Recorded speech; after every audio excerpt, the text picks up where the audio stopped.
Boa noite a todos, meus amigos. Primeiramente, gostaria de desejar desde já um feliz 2021 para todos.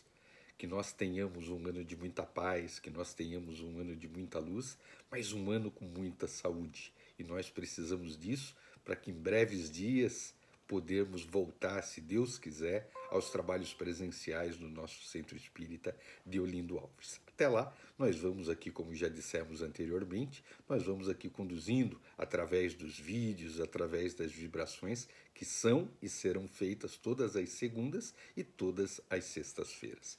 O tema que nos coube para o dia de hoje, para essa nossa primeira gravação do ano de 2021, é um tema muito interessante. Um tema que fala para nós a respeito do que se dá depois do desencarne. Para onde ir? Onde nós vamos depois do desencarne, cada um? O que nós vamos ficar fazendo depois do desencarne? É um tema muito interessante, contido, é claro, no Evangelho segundo o Espiritismo, e ele está no capítulo 3. Há muitas moradas na casa do meu pai. E o tema que nós vamos abordar é diferentes estados da alma na erraticidade. Erraticidade, já já nós vamos explicar direitinho, mas erraticidade é um nome que dá assim uma sensação de coisa errada, de alguma coisa. Não, não é.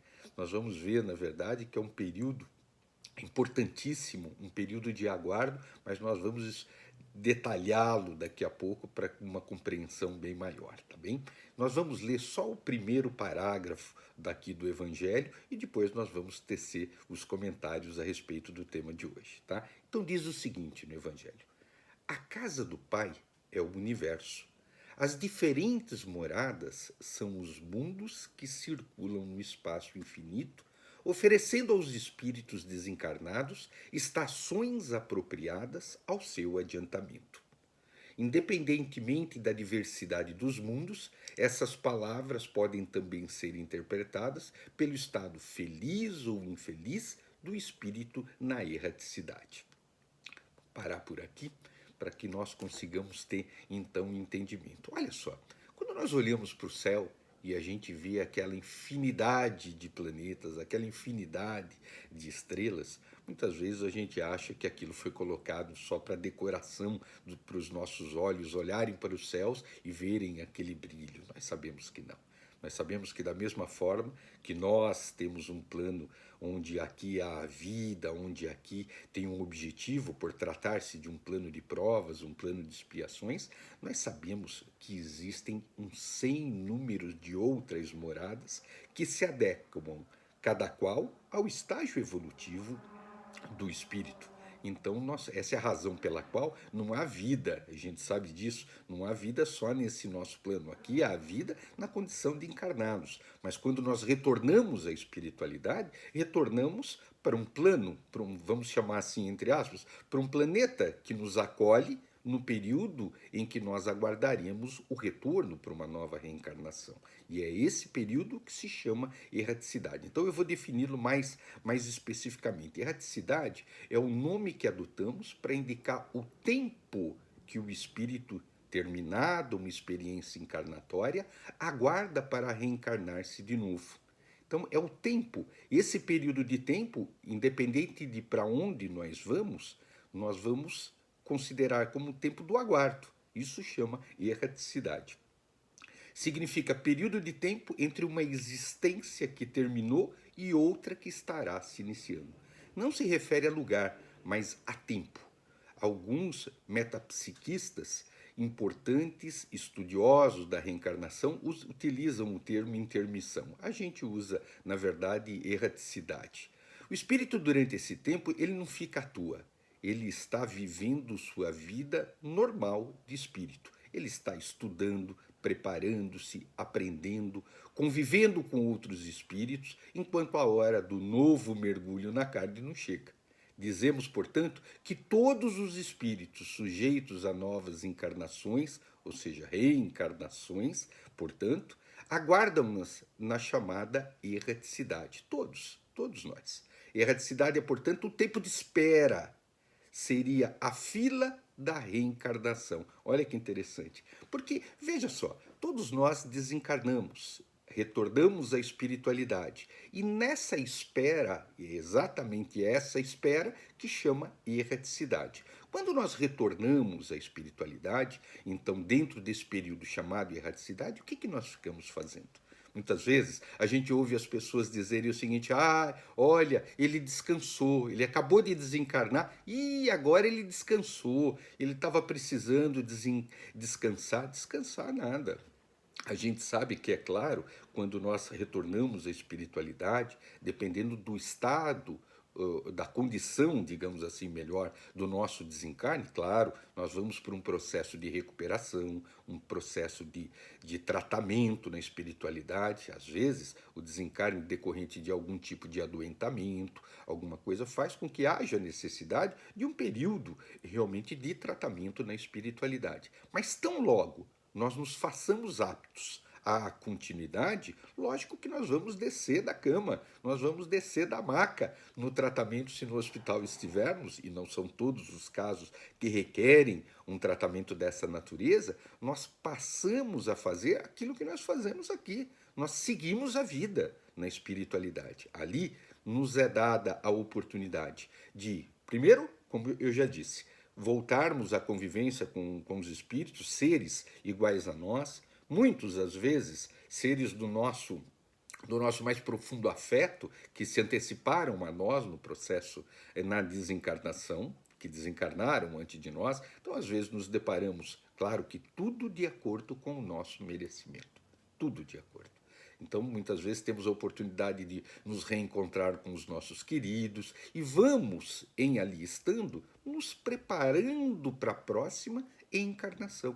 Isso nós dizemos para aqueles espíritos que têm ainda a necessidade da reencarnação. E a grande, grande maioria, exceto aqueles que já estão em níveis evolutivos, nas instâncias evolutivas de espíritos puros, os demais todos passarão, continuarão passando por ciclos reencarnatórios, ou seja, por ciclos de aprendizado, de aperfeiçoamento, de desenvolvimento, até que nós tenhamos condições de chegarmos aos níveis de espíritos de naturezas puras, o que para nós ainda falta uma longa jornada, nós sabemos disso, não é? Mas voltando, quando na espiritualidade estamos, então, nós passamos a ter, nos é dado conhecer muito claramente quais são as nossas necessidades de ajustes, quais são as nossas falhas, quais são as nossas imperfeições, quais são os fatores que ainda se sobrepõem à possibilidade de evolução mais célere para o nosso processo de evolução. Olha só que coisa. Então, nesse sentido, a gente passa a ter uma visão distinta. O que nos afasta efetivamente da felicidade? E aí nos é mostrado que muitas vezes são justamente aqueles valores, aqueles sentimentos que permanecem arraigados nas nossas almas, os pensamentos, os sentimentos de egoísmo, de orgulho, os sentimentos de naturezas inferiores. E em estando então na espiritualidade, como lá permanecemos, às vezes por períodos mais ou menos longos, dependendo da possibilidade do projeto reencarnatório, ali nós vamos buscando o conhecimento, nós vamos estudando, nós vamos, claro, trabalhando na espiritualidade, nós vamos nos desenvolvendo. Quem assistiu ao filme O Nosso Lar nos é mostrado de uma forma muito, muito singela, mas muito bonita, a vida num outro plano, a vida através do André Luiz, como que era a vida lá, que ele tinha a necessidade de trabalhar, que ele tinha a necessidade de uma compreensão que ele fora adquirindo ao longo do estágio dele no nosso lar. Então a gente vai vendo que ali continua, só que continua como que nós estagiando dentro de um contexto que nos levará à possibilidade, à perspectiva de ajustes para a nova reencarnação. Então a gente se prepara muito para isso. A gente se prepara em desenvolver em nós um grau de consciência que nos permita, quando aqui retornamos, podermos colocá-lo em prática justamente em busca do quê? Em busca da oportunidade de fazermos diferente.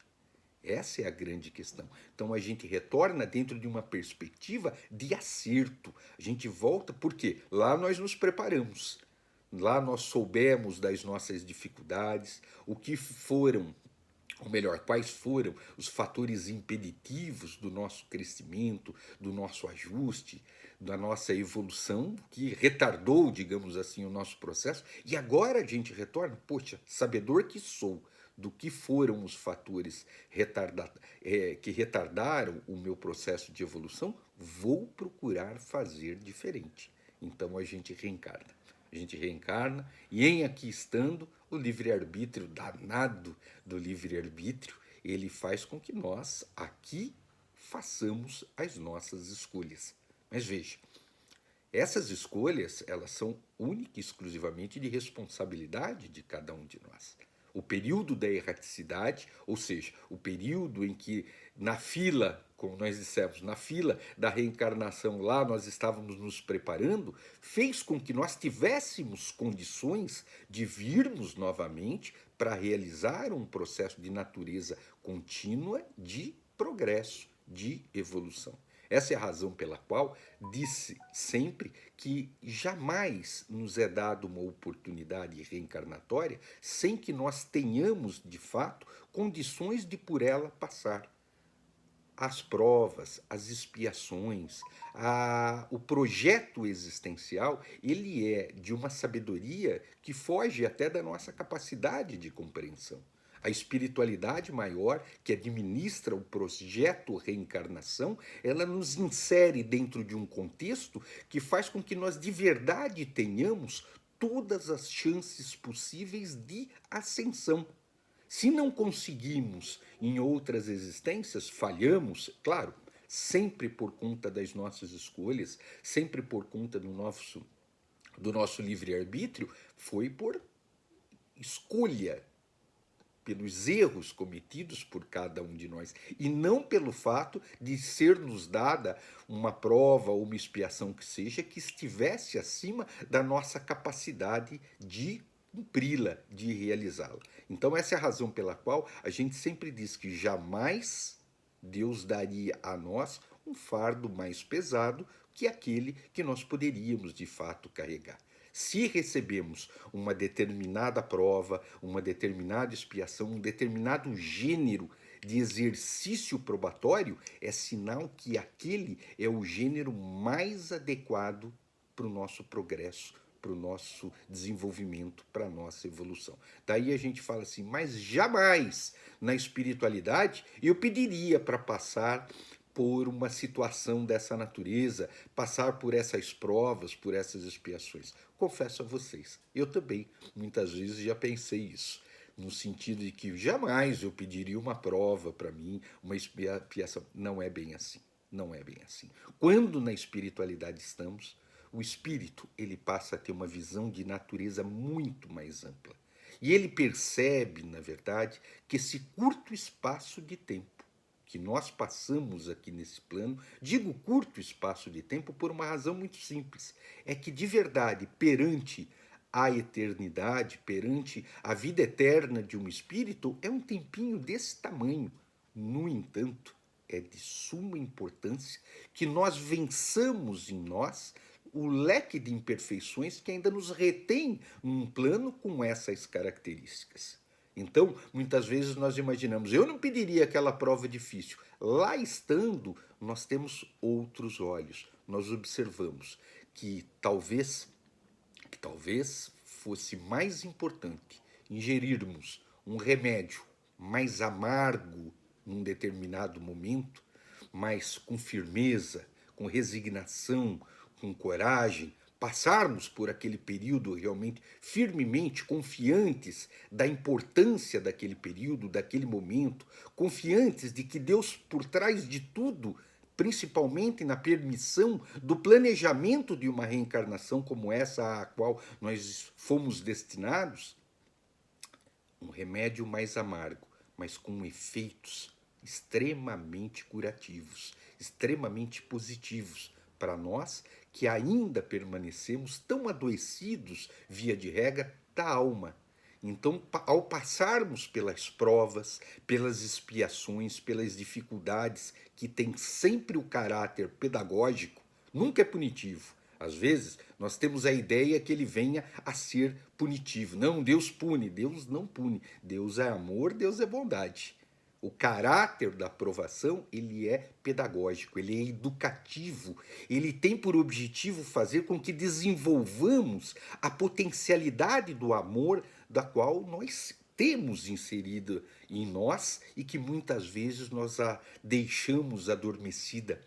Então, nesse sentido, as provas vêm para nós, mas não que não houvesse havido uma preparação na erraticidade, no período em que lá estávamos. Preparamos, pedimos a prova, pedimos a expiação, pedimos para vir dentro de um contexto de provas que às vezes fosse realmente amargo, mas que teria por consequência, teria por conseguinte, um efeito de natureza muito, muito positivo para a nossa evolução, para o nosso progresso. Essa é a razão pela qual, meus amigos, quando diante das provações, quando diante das dificuldades, quando diante daquelas circunstâncias na qual nós aqui nos deparamos na vida e nos traz realmente reflexões que, puxa, por que comigo?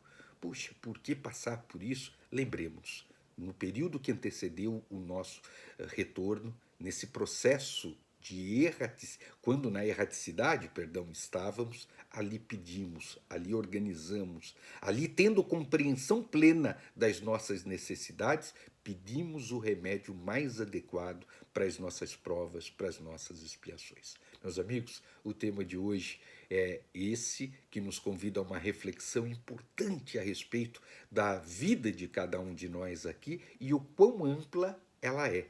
Né? Nós partimos daqui, continuamos vivos, continuamos nos preparando, continuamos nos adequando, né? Vamos buscando a pós-graduação na espiritualidade para quando retornarmos, voltarmos em condições de fazer o nosso melhor.